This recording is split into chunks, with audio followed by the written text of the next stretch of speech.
Welcome to our channel. Today we how to subscribe to Backlinko email for SEO tips and content strategy, beginner guide step by step clearly. Type Backlinko in the search bar and hit enter. Look for the official Backlinko website in the search results. Click on the link to go to the Backlinko homepage. Once on the homepage, scroll down to locate the email subscription section. This section typically appears as a prompt or a sign-up box. Enter your email address in the provided field. Make sure your email is typed correctly to avoid any issues.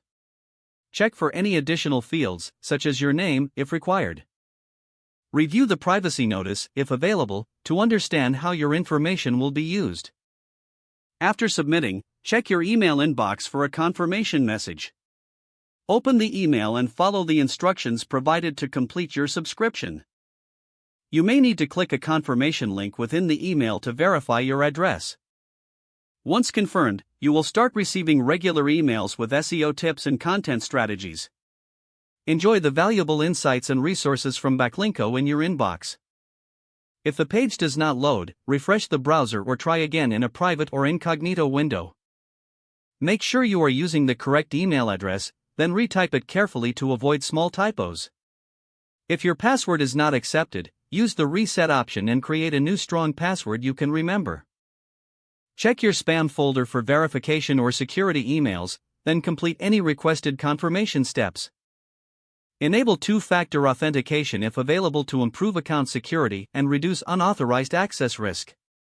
After signing in, review your profile details so your contact information and settings are accurate and current.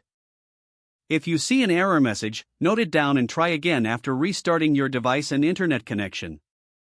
Log out when you finish, especially on shared devices, to keep your account and payment information secure.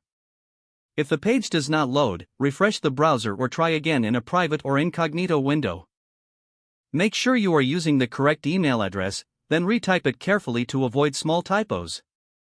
If your password is not accepted, use the reset option and create a new strong password you can remember. Check your spam folder for verification or security emails, then complete any requested confirmation steps. Enable two-factor authentication if available to improve account security and reduce unauthorized access risk. After signing in, review your profile details so your contact information and settings are accurate and current. Don't forget to like this video and subscribe to our channel for more step-by-step tech guides.